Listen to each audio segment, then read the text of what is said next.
اهلا بيكم في قناه انا وطفلي. هل حصل قبل كده انك كنت قاعده في زياره او حتى في بيتك وفجاه تلاقي ابنك كسر حاجه او لعبه مش بتاعته، او شد ستاره او قلب طبق الاكل على الارض؟ طب سمعتي جمله ان ابنك ما شاء الله شقي شقاوه مش طبيعيه، بس انت جواكي مش شايفه ان دي شقاوه وشايفاها سلوك تخريبي وقلقانه، وبتسالي نفسك هو ابني عنيف ولا بيعبر عن حاجه، ولازم اتعامل معاه ازاي؟ اعاقبه، اطنشه، ولا في طريقه صح؟ في الفيديو ده هنعرف ايه هو السلوك التخريبي وايه اسبابه وازاي افرق بين الطفل الشقي واللي عنده مشكله، وهنمشي خطوه بخطوه في طريق العلاج باسلوب بسيط من غير صريخ ولا ضرب. بس خلينا في البدايه نعرف يعني ايه السلوك التخريبي عند الاطفال.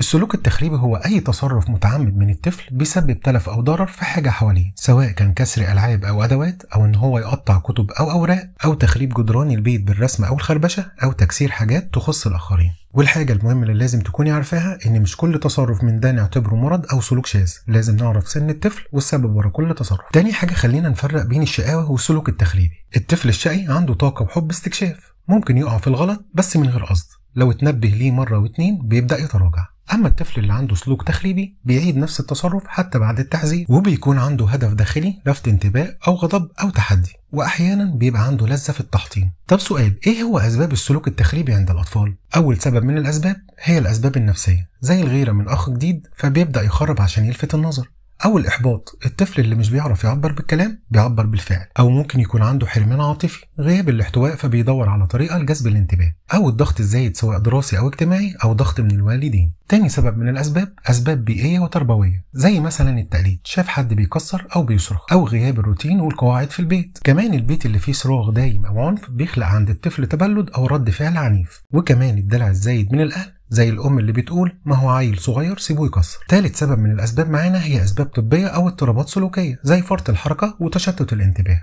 أو اضطرابات سلوكية زي العناد الشديد أو التصرف العدواني، وأحيانا بيكون بسبب نقص الفيتامين أو اضطرابات النوم. طب إيه هي الأخطاء اللي بنعملها بتزود المشكلة؟ الصراخ المستمر بيفقد الطفل الإحساس بخطورة الفعل، أو إنك تضربيه لأن الضرب بيغرس العدوانية جواه، أو التهديد المبالغ فيه زي هكسر إيدك زي ما كسرت اللعبة. وكمان الضحك أو التجاهل، خاصة لما الطفل يكون صغير بيشوفها تشجيع. وأخيرا عدم وجود قواعد واضحة في البيت، زي مرة نسمح ومرة لا. طب إيه هي خطوات التعامل والعلاج؟ أول حاجة الفهم والاحتواء، افهمي إن الطفل بيعبر عن مشاعره حتى لو بطريقة سلبية، واحتويه بدل ما تصديه، أنا عارفة إنك زعلان بس ما ينفعش نكسر. تاني حاجة حط قواعد واضحة وثابتة، اتفقي معاه من بدري ان اللعبه اللي هتتكسر مش هتتصلح. تالت حاجه استخدمي اسلوب العواقب المنطقيه، يعني لو كسر لعبه عرفيه ان احنا مش هنشتري زيها تاني، ولو شخبط على الحيطه هنقعد نعملها سوا، ده بيعلمه المسؤوليه بدل ما يحس بالاهانه. رابع حاجه اشغلي طاقته بطريقه ايجابيه، وفري ليه وقت يومي للعب الحركي او العاب وانشطه رياضيه. خامس حاجه كافئي السلوك الايجابي فورا، امدحيه لما يلعب بهدوء او يحافظ على حاجته، حتى لو صغير هيحس ان الحنيه احسن من الزعيق. واخيرا راقب السبب الحقيقي ورا السلوك، هل كل مره بيكسر فيها كان لسه متخانق مع اخوه، او بيرجع من المدرسه متضايق؟ تابع النمط واربطي الاحداث. طب امتى اروح لدكتور او اخصائي سلوك؟ لو السلوك التخريبي بيزيد رغم كل المحاولات،